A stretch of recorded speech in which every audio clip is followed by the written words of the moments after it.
Bonjour et bienvenue dans Advances pour une démo complète de l'application. Alors pour rappel, Advances est une application accessible depuis un navigateur Internet et qui ne nécessite donc aucun téléchargement ni aucune installation que ce soit. Advances est une application collaborative qui permet de faciliter l'organisation du travail en équipe et destinée aux opérationnels. Elle est composée de deux modules, Décider et Agir, qui sont complémentaires et indépendants. Le premier permet de concevoir sa stratégie, seul ou à plusieurs, au sein d'analyses stratégiques. Le second, de mettre en œuvre et de piloter des plans d'action ou des projets. Chaque module possède son tableau de bord.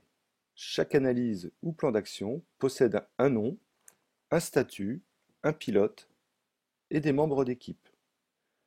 Vous visualisez d'un seul coup d'œil l'ensemble de vos analyses et de vos plans d'action, la progression des analyses et des plans d'action. En cliquant sur le champ Équipe, le nom des membres qui collaborent à l'analyse ou au plan d'action apparaît. En cliquant dans la case à cocher, des actions sont possibles. Vous pouvez alors dupliquer ou supprimer des analyses ou des plans d'action.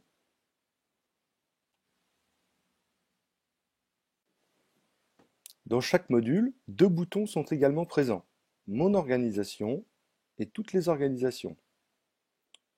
Lorsque vous souscrivez un abonnement dans Advances, une organisation, qui peut également s'entendre comme un espace de travail, vous êtes attribué.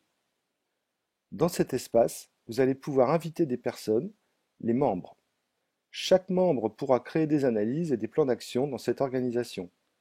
Ces analyses et plans d'action apparaissent dans la section Mon organisation. De la même façon, vous pouvez être vous-même invité dans une organisation et participer à la réalisation d'analyses et de plans d'action. Ces analyses et plans d'action apparaissent dans la section Toutes les organisations.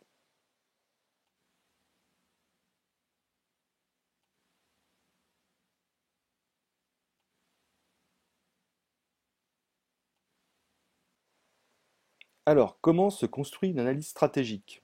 Je clique sur l'onglet Décider. Pour l'illustrer, je vais utiliser une analyse déjà réalisée que nous avons imaginée de toutes pièces.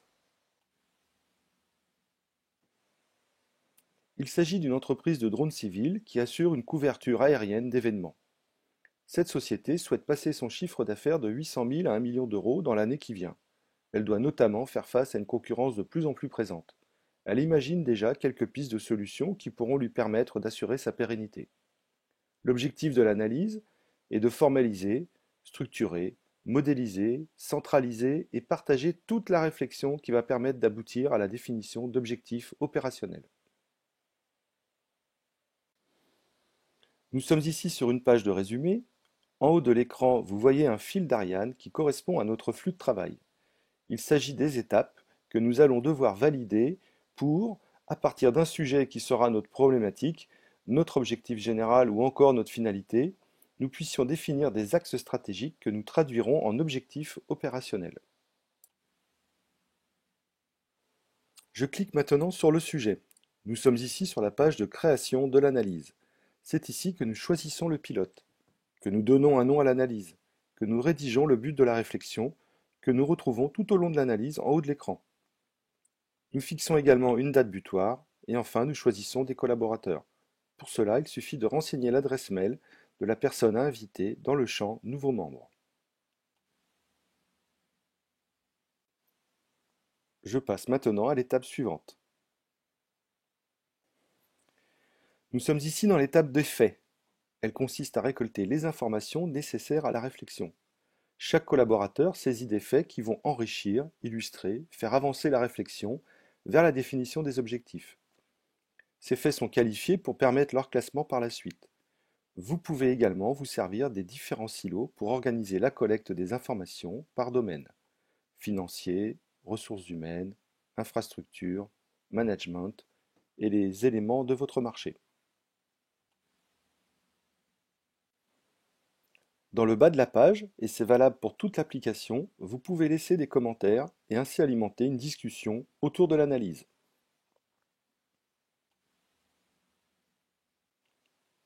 Nous pouvons maintenant passer à l'étape suivante.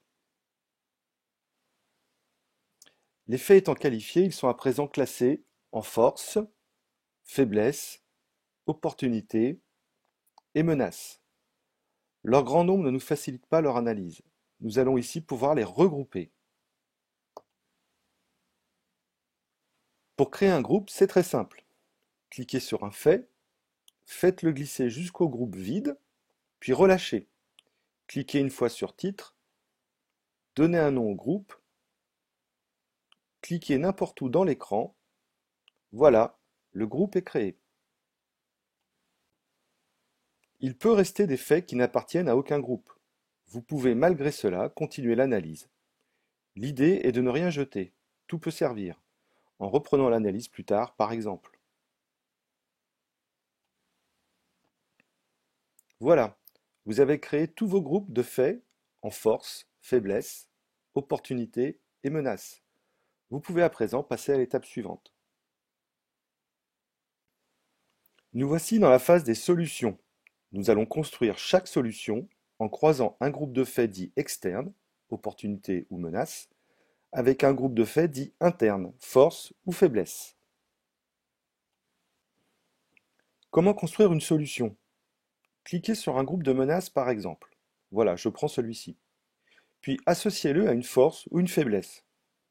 Tiens, je vais prendre celui-là. Il vous reste à rédiger la solution résultante de ce croisement, et pour vous y aider, vous avez accès aux faits qui composent les groupes.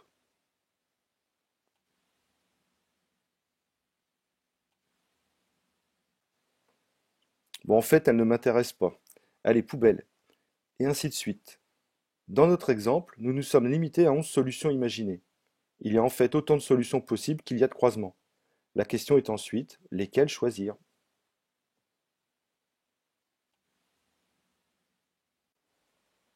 Passons à l'étape suivante. Nous retrouvons les solutions classées par type. Il suffit, après réflexion et moult débats, de cocher les solutions retenues qui seront ensuite mises en œuvre. Là encore, nous avons accès à toute l'information.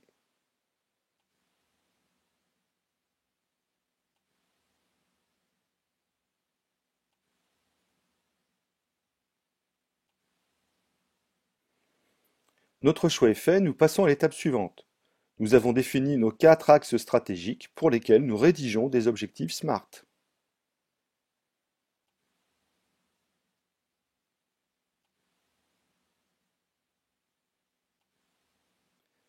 Passons à la validation de la dernière étape. La boucle est bouclée. Vous pouvez également éditer des rapports.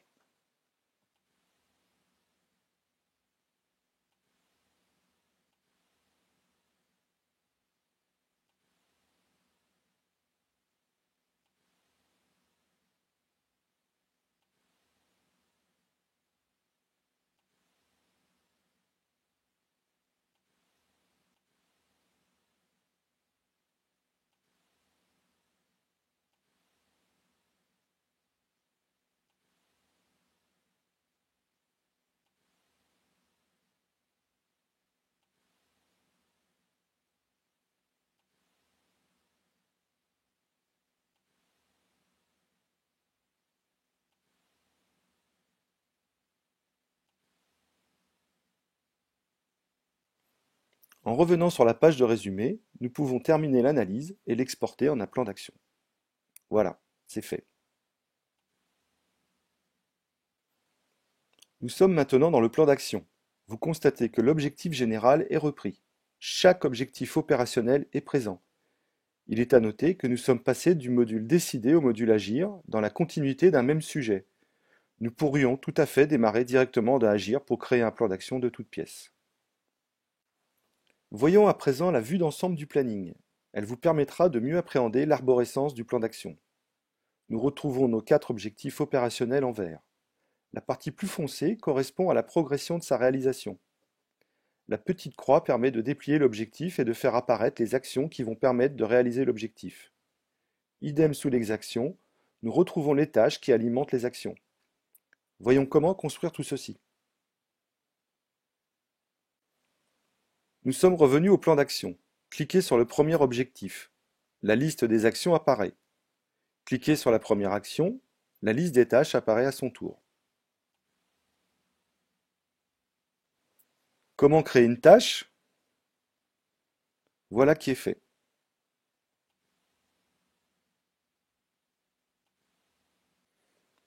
Une tâche comporte donc un nom, un descriptif dans lequel vous pouvez lier des documents.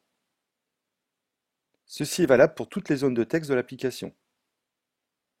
Vous devez assigner cette tâche à une ou plusieurs personnes. La tâche possède également un statut et enfin une valeur de progression qui va nous permettre de piloter l'ensemble. Je clique sur l'objectif pour remonter dans mon plan d'action. Je suis maintenant revenu à ma liste d'actions. Pour créer une action, voilà, c'est fait. Pour le cas où nous brainstormons sur un grand nombre d'actions, nous avons conçu un outil permettant de les prioriser. Il n'est pas obligatoire de s'en servir pour piloter le plan d'action, il s'agit de la cartographie des actions. Voilà, en cliquant sur une pastille verte, j'ouvre les paramètres d'une action. Ce sont ces paramètres qui me permettent de placer l'action sur le diagramme en répondant à des questions. Donc, l'action contribue-t-elle à l'objectif? Est-elle coûteuse? Est-elle complexe à mettre en œuvre? Sera-t-elle chronophage?